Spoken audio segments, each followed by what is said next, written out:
بسم اللہ الرحمن الرحیم۔ منو یزداں علامہ غلام احمد پرویز صاحب کی مارکات الآراء تصنیف، باب 21، احیاء و اماتت۔ خدا کی قوت و اقتدار کا دائرہ اس قدر وسیع ہے کہ موت اور حیات بھی اسی کے ہاتھ میں ہے۔ حیات، لائف کا سرچشمہ کیا ہے؟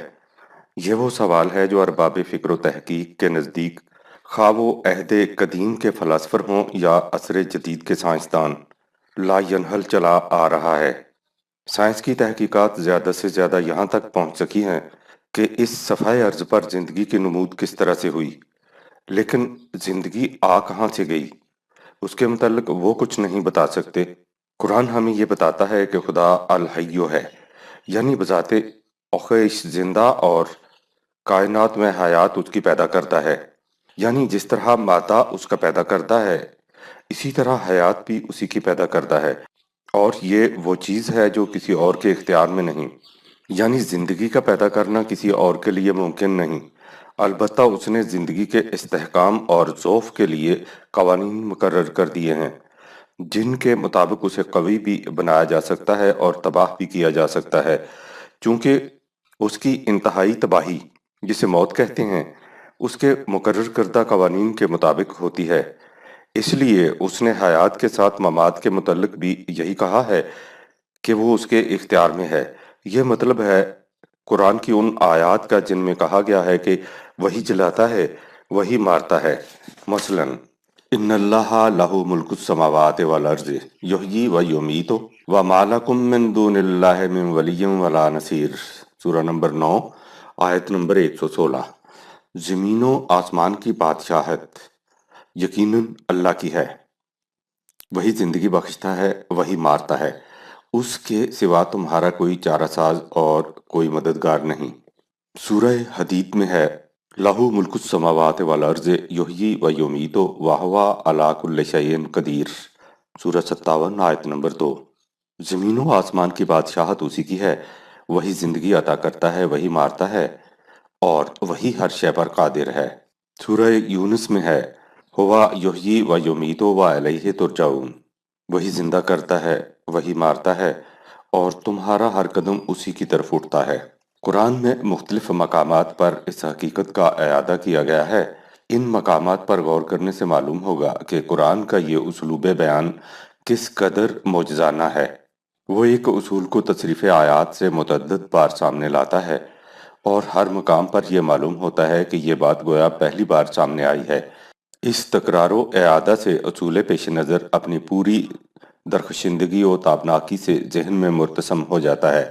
ہوا یحیی و یمیت کے لیے حسب ذیل آیات کو سامنے رکھیے اور دیکھیے کہ مندرجہ بالا اسلوب قرآنی کس درجہ دلنشیں واقع ہوا ہے۔ سورہ 15 آیت نمبر 22، سورہ نمبر 23 آیت نمبر 80، سورہ نمبر 40 آیت نمبر 68، سورہ 44 آیت نمبر 8، سورہ 50 آیت نمبر 43، سورہ نمبر 53 آیت نمبر 44۔ فطری دلیل، وہ لوگ جو خدا کی ہستی سے انکار کرتے ہیں، ان کے سامنے موت و حیات کو بطور دلیل پیش کیا گیا ہے۔ فرمایا کیف تکفرون باللہ وکنتم امواتا فاحیاکم ثم یمیتکم ثم یحییکم ثم الیہ ترجعون، سورہ نمبر 2 آیت نمبر 28۔ تم اللہ سے کس طرح انکار کر سکتے ہو؟ تم مردہ تھے، اس نے تمہیں زندگی عطا کی، پھر وہ تم پر موت طاری کرتا ہے، اور پھر حیات نو عطا کرتا ہے، اور تمہارا ہر قدم اس کی طرف اٹھتا ہے۔ سورہ حج میں ہے وَهُوَ الَّذِي أَحْيَاكُمْ ثُمَّ يُمِيتُكُمْ ثُمَّ يُحْيِيكُمْ إِنَّ الْإِنسَانَ لَكَفُورٌ، سورہ 22 آیت 66۔ اللہ وہ ہے جس نے تمہیں زندگی عطا فرمائی، پھر وہ تمہیں مارے گا، اس کے بعد وہ پھر زندہ کرے گا، لیکن انسان بڑا ناشکر گزار ہے۔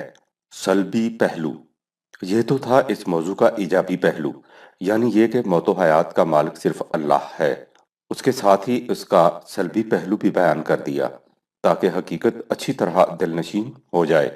فرمایا वत्तखज़ू मिन दूनिही आलिहतन ला यख्लुकूना शयअन वहुम युख्लकूना वला यमलिकूना लिअनफुसिहिम ज़र्रन वला नफ़अन वला यमलिकूना मौतन व ला हयातन वला नुशूरा। सूरा नंबर 25 आयत नंबर 3। और ये लोग अल्लाह से वरे ही औरों को इलाह बना लेते हैं जो कोई शय पैदा नहीं कर सकते बल्कि खुद मखलूक हैं और अपनी ज़ात के लिए भी किसी नफ़ा या नुकसान पर इख्तियार नहीं रखते और ना ही मौत व हयात व नुशूर पर कादिर हैं। मादा प्रस्त।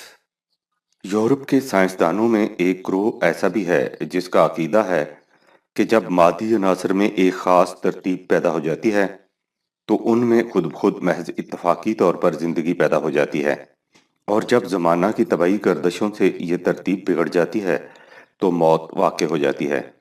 ये ग्रोह दौरे हाजिर का पैदा करदा नहीं, हुक्माए यूनान के वक़्त से इनके वजूद का पता चलता है। नुज़ूल कुरान के ज़माने में भी ये मौजूद था।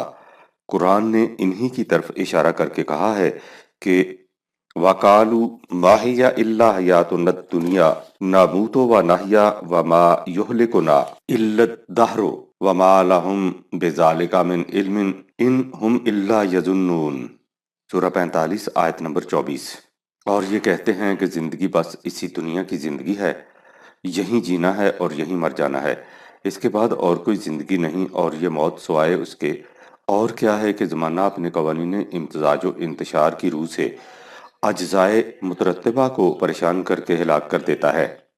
लेकिन ये नज़रिया इल्म पर मबनी नहीं, ये महज ज़न्नो तखमीन है, क़यास आराइयाँ हैं, हकीकत नहीं है।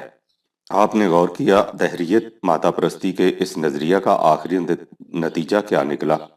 ये कि ज़िंदगी इसी तबई ज़िंदगी का नाम है जो मरने के साथ ख़त्म हो जाती है, उसके बाद कोई ज़िंदगी नहीं। कुरान तसलसल हयात का कायल है और कुरान मानने वालों का इस पर ईमान है। इसलिए दहरियत के इस नज़रिया को बयान करने के बाद कुरान ने वाज़े अल्फाज में कह दिया कि हकीकत वो नहीं जिसे ये लोग बयान करते हैं। हकीकत ये है कि कुलिल्लाहु युहयीकुम सुम्मा युमीतुकुम सुम्मा यजमउकुम इला यौमिल क़यामति ला रैब फ़ीहि वलकिन्ना अक्सरन नास ला यअलमून। सूरा नंबर 45 आयत नंबर 66।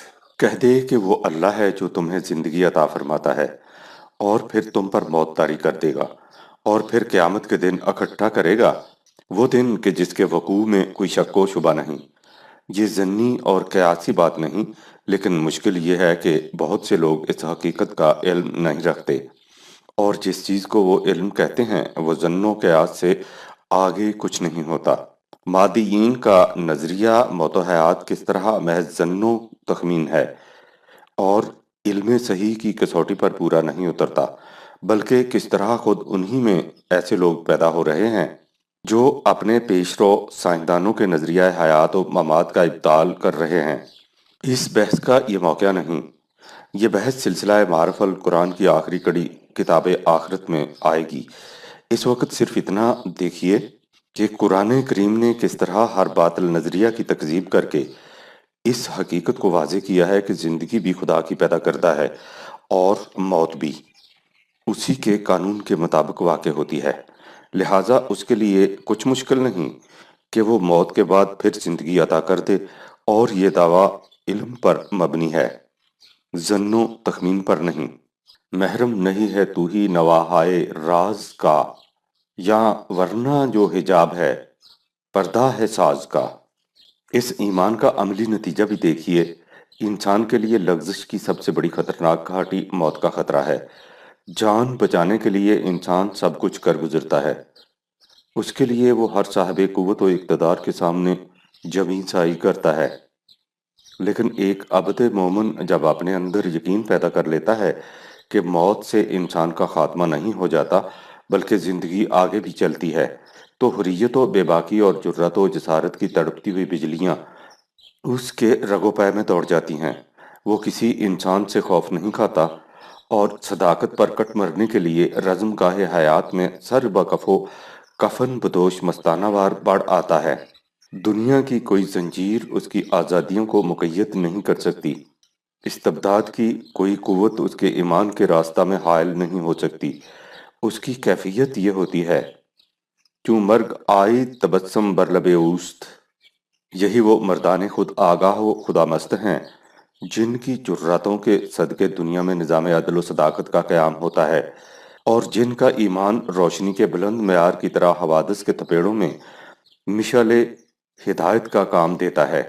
ایک نشو و نما یافتہ ذات اس حقیقت کو محسوس کر لیتی ہے کہ جانے کے بخشن دیگر نگیدند، آدم بمیرت ادب یقینی۔ آپ سوچ